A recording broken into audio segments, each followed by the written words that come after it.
à tous, c'est Sandrine. Alors je suis très heureuse de vous présenter un nouveau livre que j'ai reçu pour mon anniversaire. Voilà, vous savez, hier c'était mon anniversaire. Donc bien sûr, mes enfants, ils savent que ma passion c'est les cartes, le tarot essentiellement. Et donc voilà, j'ai eu la belle surprise d'avoir bien sûr des livres et des jeux pour mon anniversaire, ce que j'étais ravie. Donc je vais vous présenter un livre à la fois, bien sûr, hein, et je vais commencer par celui-ci parce que ça a vraiment été un coup de cœur. Hein. Je l'avais découvert, déjà je l'avais repéré à Cultura, et puis ben voilà, donc je suis très heureuse de vous le présenter aujourd'hui. Donc j'aime beaucoup déjà la couverture, elle est très jolie dans les tons de jaune. On retrouve bien sûr des illustrations du tarot.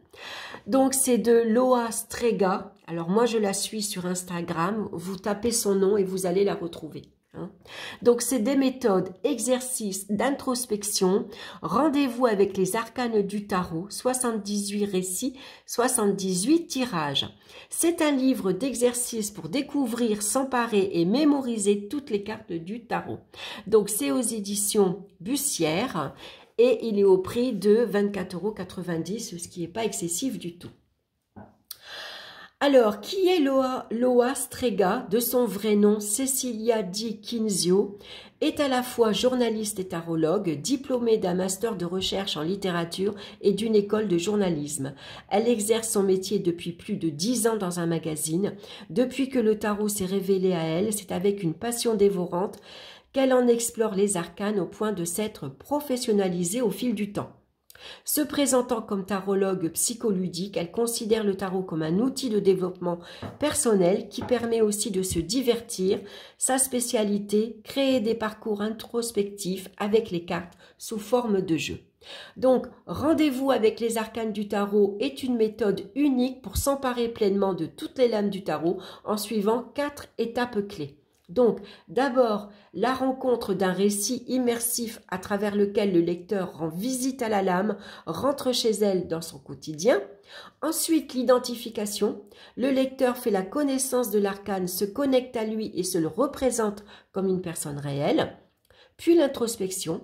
À partir d'un protocole de tirage spécifique qui va permettre au lecteur de travailler sur la connaissance de soi, sur ses zones d'ombre, ses potentiels, ses objectifs.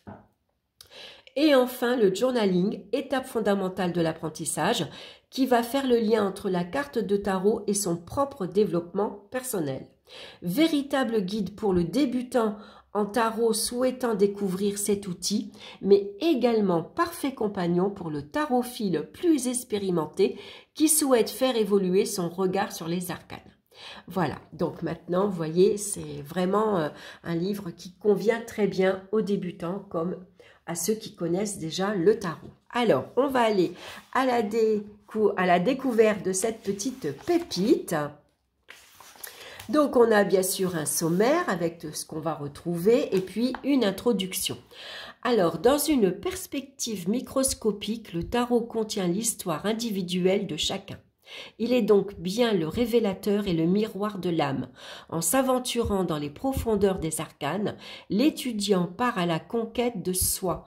La vie tout entière s'y trouve manifestée. C'est de Corinne Morel, le tarot psychologique, le miroir de soi, que je vous ai, je crois, déjà présenté ou que je vous présenterai si je ne l'ai pas fait. Alors, pour chaque arcane, 4 étapes, donc la rencontre, l'identification, l'introspection, le journaling, c'est ce que je viens ici de vous lire, hein. Donc ça sera un peu plus détaillé bien sûr. Ensuite, le mode d'emploi. Donc le programme Rendez-vous avec les arcanes du tarot peut être suivi de 3 manières différentes. À toi de choisir celle qui conviendra le mieux à ta pratique. Donc la méthode linéaire, c'est-à-dire qu'on prend le livre du début à la fin. La méthode sérendipitine que je ne connaissais pas, c'est qu'ici on va brasser son jeu, on va tirer une carte et la carte que vous avez tirée, elle indique ta problématique du jour et le tirage à réaliser. Et puis la méthode circonstancielle, en fait, c'est Le livre peut s'utiliser en fonction de tes problématiques du moment. Donc là, si vous avez un problème relationnel, un problème financier, vous allez directement à la carte qui correspond à votre problématique. Alors bien sûr, pour faire ce tirage-là, il faut connaître déjà la signification des arcanes. Si vous êtes débutant, je vous conseille plutôt la méthode linéaire, c'est-à-dire qu'on commence par le début du livre jusqu'à la fin. Donc, ensuite, on va avoir un exemple d'interprétation. Donc là, on verra après par la suite, on va avoir donc le tirage de l'aventure qui correspond à la carte du fou. Donc ici, elle vous explique, elle fait son propre tirage en fait. Elle a tiré les cartes, donc la grande prêtresse, le 6 d'épée, le 2 de bâton, la reine d'épée, l'amoureux, et c'est l'interprétation. Donc ça peut être une référence, comment on va interpréter les cartes. C'est très bien. Ensuite, on va avoir la terminologie et la numérotation. Donc là, elle nous explique la différence que dans le tarot de Marseille, on retrouve la carte en numéro 11, la carte de la force en numéro 11, et dans le Rider-Waite, la force porte le numéro 8. Idem pour la justice. Dans le tarot de Marseille, la justice porte le numéro 8. Dans le Rider-Waite, elle porte le numéro 11, ce que moi personnellement j'aime pas du tout. Donc ce que j'aime bien, c'est que elle est du même avis que moi.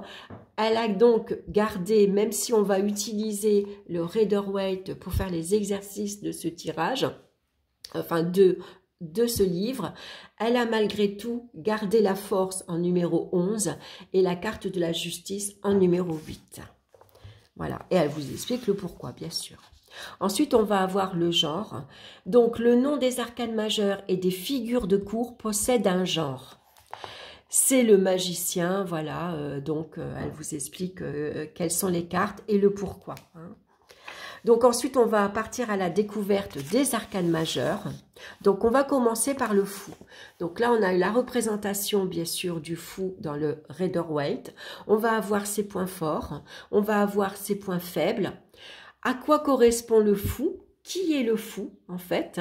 Et puis, j'associe le fou à, donc par exemple, en fonction de la description du fou, si vous avez quelqu'un dans votre entourage qui vous fait penser au fou, vous pouvez marquer, par exemple, j'associe le fou à Pierre, Jean ou Marie, par exemple.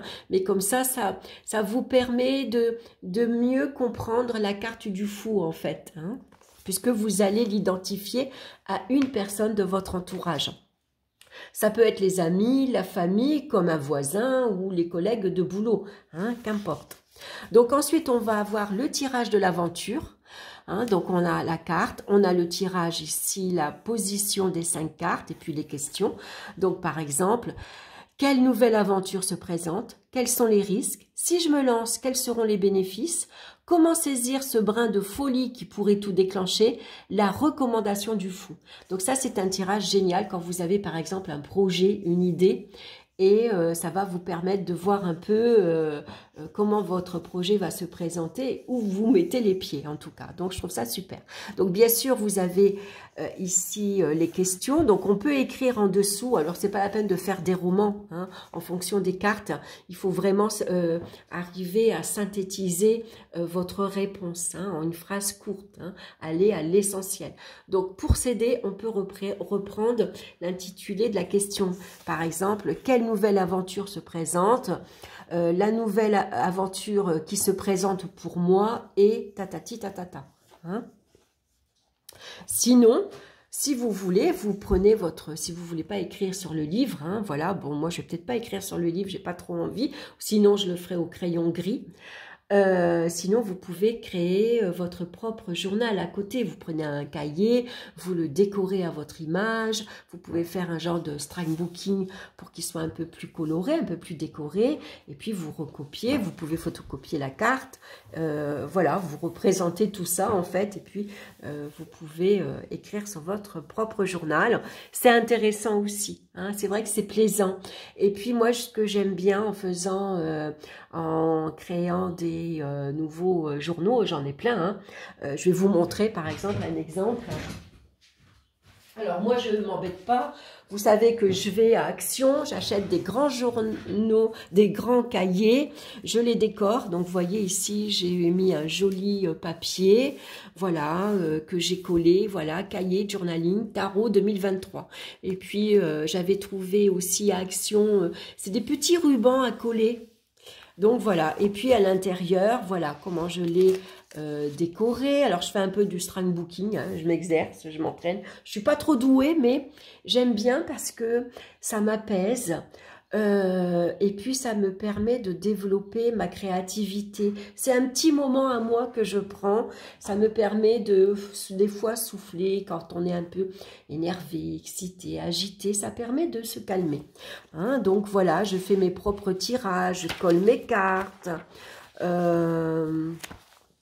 Voilà, à chaque tirage, je photocopie mes cartes. Par exemple, il y a des tirages qui sont intéressants que je recopie. Alors, je mets des petits post-it quand je veux les reconnaître. Ça, c'était, je sais plus, j'avais fait... voilà, des fois, j'utilise quelques oracles aussi, suivant les questions. Voilà comment moi je fais. Vous voyez, des fois, je peux utiliser 2 jeux différents.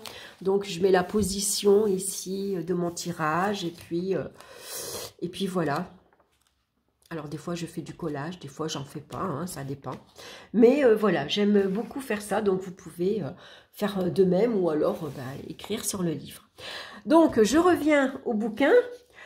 Donc, on va avoir ensuite, on va découvrir le magicien. Donc, c'est le même principe, on retrouve l'arcane, ses points forts, ses points faibles. Donc là, on a le magicien. À quoi correspond le magicien? Donc, on va rentrer dans le personnage ici. C'est très bien. Et puis, pareil, j'associe le magicien à une personne de mon entourage. Hein, et vous marquez le nom de la personne. Donc, on va retrouver le tirage ici du magicien. C'est le tirage du projet, avec la position des cartes, les 5 questions, bien sûr. Hein, et puis, vous avez à chaque fois la place pour indiquer votre tirage. Hein. Et puis, on va avoir la même chose pour la grande prêtresse, l'impératrice, bien sûr, la carte de la justice, donc qu'on retrouve... ah ben non, elle n'a pas gardé en numéro 8, excusez-moi, je me suis trompée. Elle a gardé la carte de la justice en numéro 11. D'accord, ah ben j'ai... Voilà, alors pourtant, il me semblait qu'au départ, elle disait qu'elle préférait... oui, voilà, en fait, pour tes tirages, sens-toi libre d'utiliser le jeu de ton choix, un tarot de Marseille, un oracle, et même de les mixer entre eux. En fait, c'est vous qui choisissez si vous gardez la justice en 8, la force en 11 ou l'inverse. Hein, voilà, excusez-moi. Donc voilà, donc elle a gardé donc, dans le Rider-Waite. La justice est en numéro 11. Donc pareil, hein, on va avoir la description de la carte, à quoi correspond la carte de la justice. Et puis ici, on a le tirage. Donc c'est le tirage de la décision, hein, puisque la carte de la justice, c'est prendre des décisions également. Donc pour la roue de fortune, pour tempérance, la tour, voilà, la lune, la carte du jugement et la carte du monde. Voilà, le tirage du monde.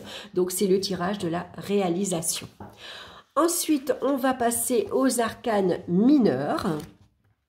Donc, ici, on a les 4 éléments avec les 4 as. Donc, les coupes, ben, c'est l'élément eau, hein, les émotions. Le feu, c'est les bâtons, c'est les désirs. Les épées, ça correspond à l'élément air et c'est le mental. Les pentacles, c'est l'élément terre, c'est tout ce qui est matériel, financier. Ensuite, on a la numérologie. À quoi correspond le 1, le 2, le 3, le 4, le 5 et ainsi de suite jusqu'au numéro 10. Ensuite, on va avoir les figures de cour. Donc, le valet, ça correspond à l'enfance. Le cavalier, c'est l'adolescent. La reine, elle maîtrise son élément. Hein, et le roi, idem. Donc, ensuite, on a quelques subtilités ici. J'aime beaucoup. Elle fait donc des rapprochements entre certaines cartes. Donc, par exemple, entre le 2 et le 3 de bâton. Donc, les illustrations de Rider-Waite sont assez proches, ce qui peut porter à confusion. Le 2 de bâton se place en amont d'une action, donc il évalue la situation avant de se lancer, il se prépare et planifie, tandis que le 3 se projette plus concrètement, il se met vraiment en action. Voilà, donc ça, je trouve ça, cette partie-là, très intéressante. Ensuite, on va commencer avec les coupes. Donc, à quoi correspondent les coupes, hein? Et puis on commence avec l'as de coupe, donc on va avoir le même principe, la représentation de la carte, ici, avec ses points forts, ses points faibles, la description, à quoi correspond l'as de coupe, et puis vous pouvez associer l'as de coupe à un personnage également de votre entourage, un personnage réel. Et puis on va retrouver donc le tirage qui correspond à l'as de coupe, c'est le tirage du sentiment. Voilà, donc la position des cartes et les questions. Donc, pareil pour le 2 de coupe, ici le 4 de coupe et ainsi de suite, jusque 8 de coupe, le 9 de coupe, le 10 de coupe. Et puis ensuite, on va passer donc au personnage. Donc là, le valet de coupe, qui il est. La même chose pour le cavalier, la reine de coupe et le tirage du roi de coupe. Voilà. Et ensuite, on va passer au bâton. Donc, pareil, avec l'as de bâton, on commence la numérologie, le 2, 3, 4, jusqu'au 10. Et puis ensuite, le valet, le cavalier, la reine de bâton et le roi de bâton. Donc, à chaque fois, c'est le même principe. On a le roi de bâton, voilà. Et puis, son tirage. Donc, on a ça pour tous les arcanes majeurs. Voilà, ce que je trouve très, très chouette. Voilà, et on termine par, bien sûr, le roi d'épée, parce qu'on va retrouver, bien sûr, je vous ai montré assez rapidement, mais bien sûr, on va avoir les coupes, les bâtons, les deniers et les épées. Voilà, et à la fin, on a quelques pages blanches si on a des notes à rajouter. Voilà, des notes personnelles. Donc, je le trouve très, très chouette. Vraiment, c'est vraiment un chouette livre, je trouve, pour bien s'accaparer la carte, surtout pour bien la comprendre. Et puis, bien sûr, on va rentrer ensuite dans le tirage. Donc, ça nous permet vraiment de bien identifier le message de la carte et de bien comprendre finalement son interprétation. Et puis après, c'est des exercices. Alors bien sûr, elle vous recommande de faire un tirage par jour. N'en faites pas trop, parce que finalement, si vous faites 3 tirages, vous allez vous souvenir du premier, mais le premier, vous l'aurez oublié. Alors pour bien s'imprégner de chaque arcane, c'est un tirage par jour. Et puis vous le relisez plusieurs fois dans la journée. Comme ça, vous allez bien l'imprégner, bien le comprendre. Et puis le jour suivant, vous passez à l'arcane suivant. Donc voilà pour cette présentation. Je pense que ça vous aura peut-être donné envie de vous le procurer également. Ou alors vous l'avez déjà. Vous travaillez avec lui déjà depuis un petit moment. Moi, je ne l'ai pas commencé, bien sûr, parce que je l'ai reçu hier. Mais en tout cas, ça peut être aussi un bon livre de vacances. Vous savez, quand pour les enfants, souvent, ils ont des petits livres de vacances pour, voilà, pour pas perdre le français, les maths, voilà, ce qui n'est pas toujours facile à faire, les vacances, surtout juillet-août. On n'a pas du tout, des fois, envie de s'y mettre, ou alors les enfants n'ont pas envie de s'y mettre. Donc ça me fait penser à ça. Voilà, donc en tout cas c'est un bouquin que vous pouvez emmener partout. Vous partez en week-end, vous partez en vacances, n'hésitez pas, emmenez-le avec vous. Il n'est pas très gros, pas très épais. Vous prenez votre jeu avec vous et puis si vous n'avez pas de cahier, c'est pas grave, vous pouvez écrire dessus. Voilà, donc je le trouve génial. Voilà, pour moi ça a été vraiment un coup de cœur. Voilà, en tout cas, merci pour votre écoute. N'hésitez pas à liker, bien sûr, ça me fait plaisir. N'hésitez pas à partager, n'hésitez pas à vous abonner si ma chaîne vous plaît également. Et puis surtout, laissez-moi vos commentaires. Voilà, j'aime bien pouvoir échanger, savoir ce que vous pensez, si ça vous a plu, si ça vous a pas plu, ce qui peut arriver également. Voilà, je vous embrasse, je vous souhaite une excellente journée et on se retrouve très bientôt pour une autre vidéo. Bye bye!